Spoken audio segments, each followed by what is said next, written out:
Yang di sini catatan kami Roy Suryo, Bitor, dan kawan-kawan untuk segera ditangkap, ya, dan agar proses ini berjalan dengan lancar, tidak ada ribut-ribut, segera tangkap.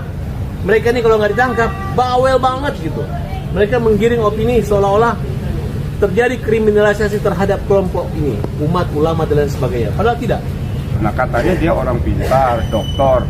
Tapi kenapa kok cara berpikirnya sempit, cara berpikirnya dangkal, ya kan? Kayak orang nggak waras gitu ya, main membabi buta gitu. Ya. Hari ini pemeriksaan untuk kasus laporan pemerasan, ya. Kemudian meminta kepada Kapolda Metro Jaya, jangan lama-lama meriksa, jangan kebanyakan saksi, yang terbanyakan tersangka, cukup yang gitu aja gitu, ya. Pak Jokowi sudah dinyatakan bahwa ijazahnya asli dan penghentian penyelidikan, berarti kan itu tidak ada persoalan lagi. Nah, yang dituduhkan mencetak dan mengetik ijazah tersebut adalah Profesor Paiman, ya. Nah, Profesor Paiman melakukan upaya dan minta segera karena buktinya itu jelas, saksinya ada, transferan dananya ada, dan sampai sekarang Bitor udah mengakui kesalahan dia hanya mengatakan dia tidak memberas. Tapi apa yang membuat Bitor menyatakan bahwa 1000% yakin bahwa Pak Paiman adalah pelaku tersebut? Makanya di sini catatan kami Roy Suryo, Bitor, dan kawan-kawan untuk segera ditangkap, ya, dan agar proses ini berjalan dengan lancar, tidak ada ribut-ribut, segera tangkap. Mereka ini kalau nggak ditangkap, bawel banget gitu.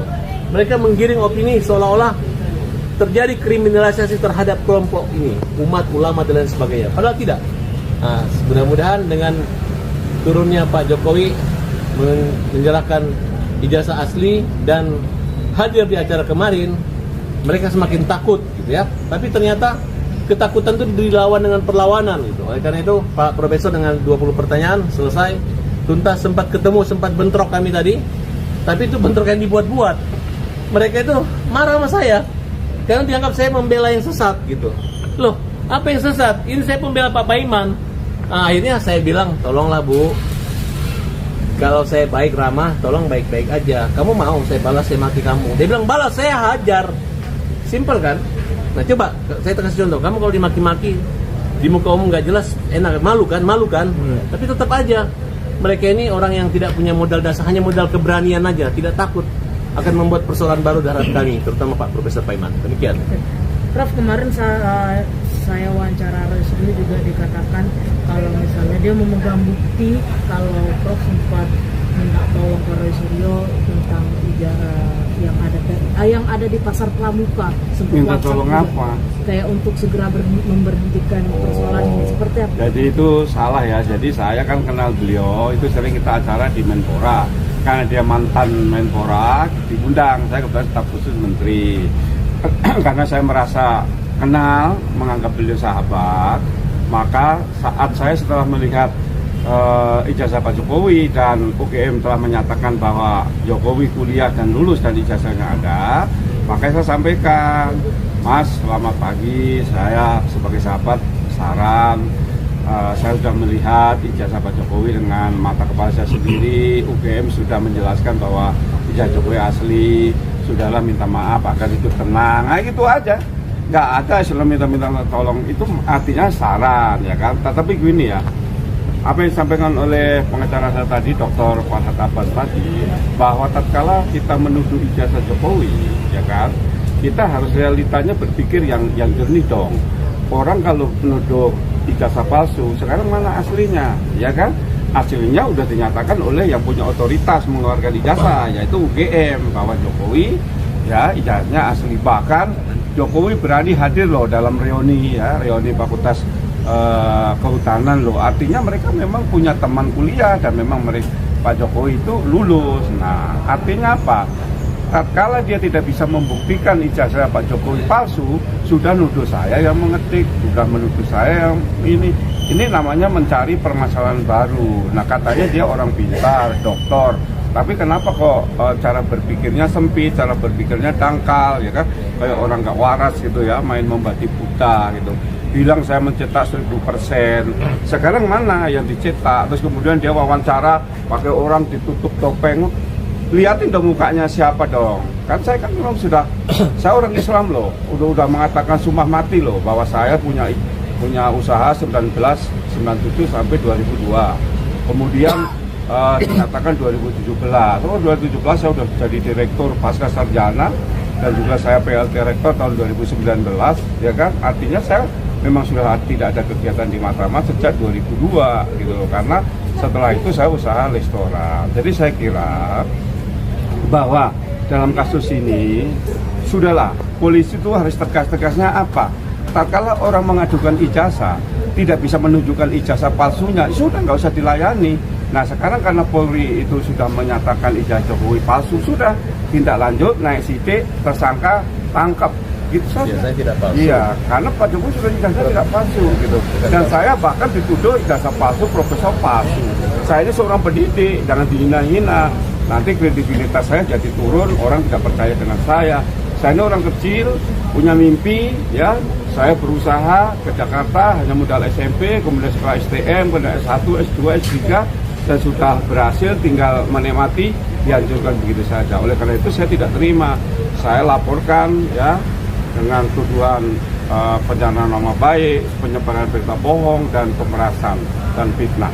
Saya minta Pak Kapolda, Pak Karyoto segera diproses hukum ini supaya cepat ada tersangka dan jelas siapa yang salah, siapa yang benar.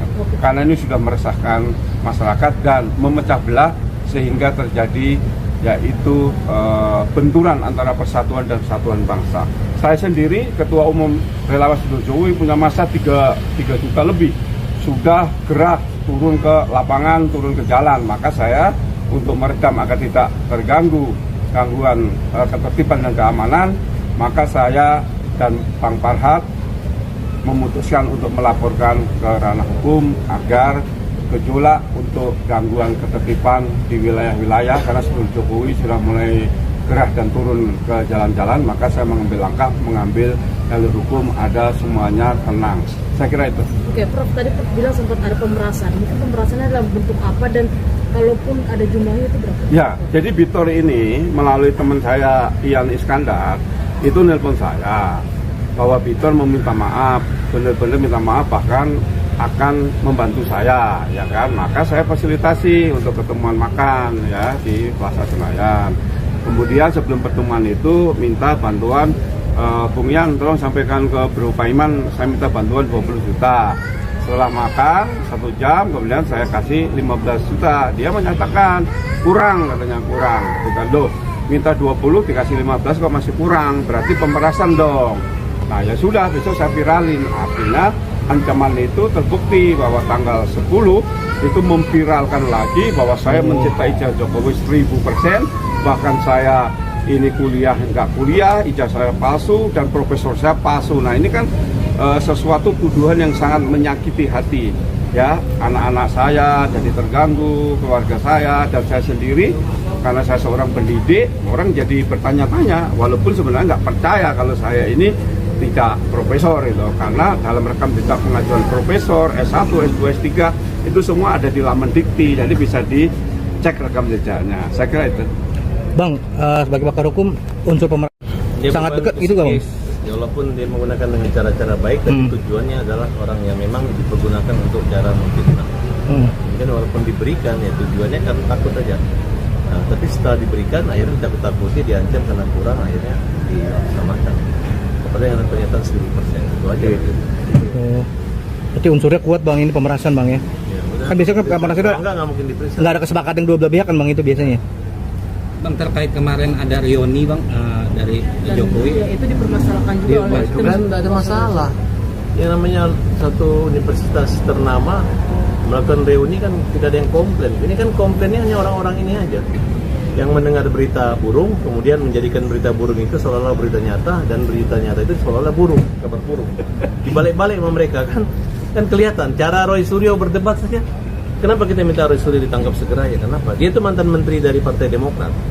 Harusnya Partai Demokrat sekarang digosipin bahwa Partai Demokrat di belakang itu. Kalau tidak kan tinggal Pak SBY yang ngomong aja. bahwa Roy Suryo, kau udah pernah dikasih jabatan begini, kenapa karakter integritas seorang menterimu dengan cara seperti itu? Gitu. Ini muji-muji sana, nggak ada begini, dia mengatakan dia sendiri, padahal dia lagi dalam proses untuk naik menjadi tersangka dan kemungkinan akan dihukum, dan pernah dihukum, ya kan? Pernah dihukum, pernah dipenjara. Nah sekarang kenapa mau dikatakan bahwa proses pemenjaraan Roy Suryo itu akibat karena politik, karena tekanan, karena kekuasaan? Tidak, karena dia bawel, karena dia bandel, dan dia fitnah dan melanggar, dan serta unsur pidananya terpenuhi. Itu doang. Seberapa yakin Bang Farhad dan Pak Prof Pilot akan memenjarakan? Keyakinan Farhad bukan Farhad, tapi penyidik, ya. Ya, sebagai yang menyidiki ya dia yakin di situ. Makanya jaksa kan sudah koordinasi mengirim berkas, kemudian saya yakin hukum. Kalau hakim boleh 184 KUHP bahwa hakim dapat menjatuhkan 83 hakim menjatuhkan minimal 2 alat bukti dan keyakinannya. Nah, jadi kalau sudah disajikan seperti ini, apalagi hampir semua orang kesel kok sama Roy Suryo. Kok ada orang kayak begitu gitu? Ngeyel. Ternyata buka baju, gambar ini ngejeknya ada kebencian gitu. Nah, Prof, terkait kemarin Semua kan dipermasalahkan. Memang ini kan orang yang ya tidak bisa berpikir secara sehat.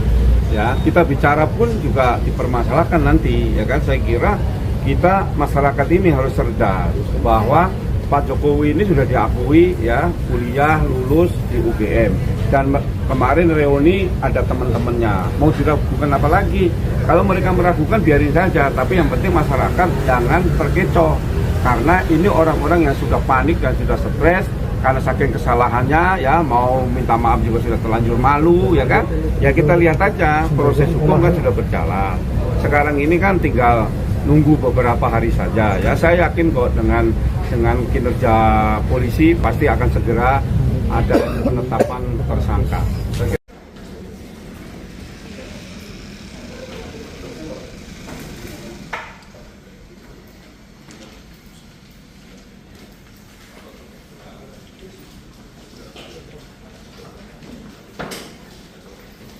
Yang belum hadir di persidangan pada hari ini adalah tergugat 1, kemudian tergugat 2, tergugat 3, 2.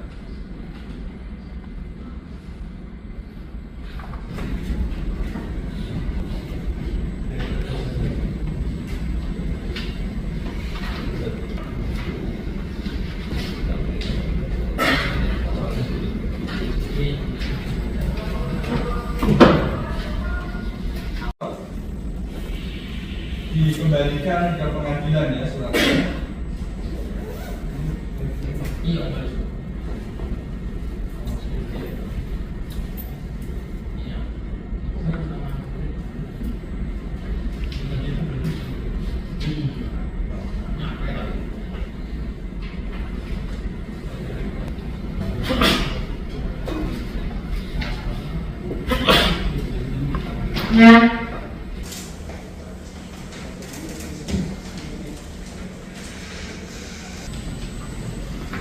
Untuk yang mengambil foto cukup ya. Perdata nomor 456 PJTK 2020.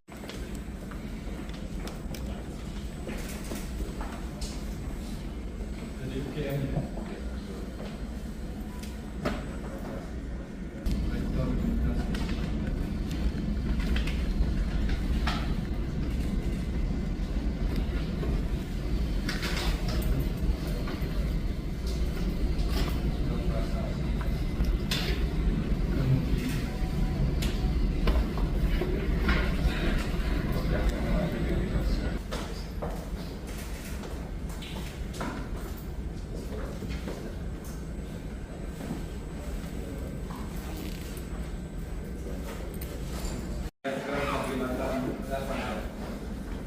Sidang selesai dan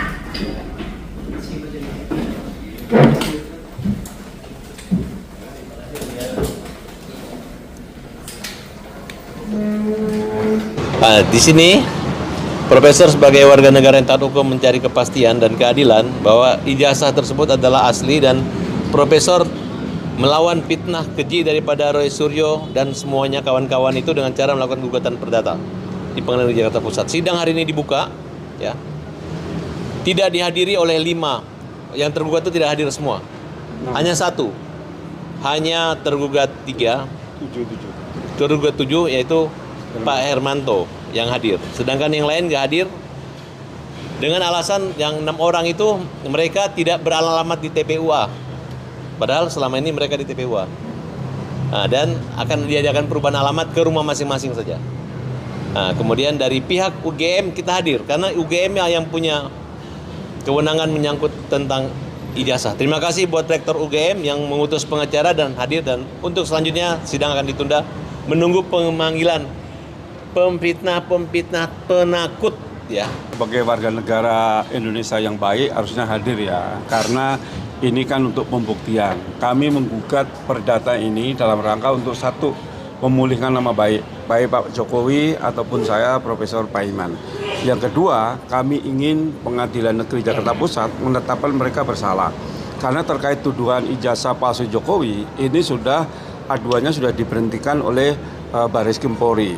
Dan juga lembaga yang punya otoritas mengeluarkan ijazah, yaitu Fakultas Kehutanan Universitas Gadjah Mada, sudah menyatakan bahwa ijazah Jokowi asli karena Jokowi kuliah dan lulus. Nah, tentunya harapan kami ya, ini penegak hukum dalam hal ini polisi segeralah memproses yang terkait laporan di Polda. Yang kedua, Pengadilan Negeri Jakarta Pusat ini sebenarnya mereka ini kan sudah menerima dan mengembalikan. Tatkala mereka mengembalikan berarti dia kan sudah membaca panggilan. Nah, ini hanya alasan saja karena nggak sesuai dengan alamat masing-masing. Tapi kita sebagai warga negara, sebagai penggugat, kita mengikuti proses hukum ya. Jadi kami akan mengirimkan kembali ke alamat masing-masing. Mudah-mudahan nanti tidak ada alasan lagi. Karena kami intinya ya tidak mau mencari permasalahan, tetapi mereka yang mencari permasalahan kepada kami, terutama Pak Jokowi dan saya, yang saya dituduh mencetak ijazah Pak Jokowi. Ya, ini sesuatu yang memang tidak bisa dibiarkan, sehingga mengganggu kredibilitas saya sebagai pendidik, bahkan saya selaku rektor, ini orang banyak mensanksikan kredibilitas saya dan elektabilitas saya, sehingga kami sebagai warga negara yang baik ingin menuntut melalui jalur hukum. Saya kira itu. Ya, untuk di Pengadilan Negeri Jakarta Pusat adalah gugatan perdata. Yang pertama adalah untuk menetapkan mereka bersalah. Yang kedua untuk pemulihan nama baik Pak Jokowi dan saya. Dan yang ketiga adalah ganti rugi. Itu gugatan kita 3 itu untuk perdata di Jakarta Pusat. Kalau ganti rugi berapa? Itu pengacara saya, kalau tidak salah 1,5 ya Pak.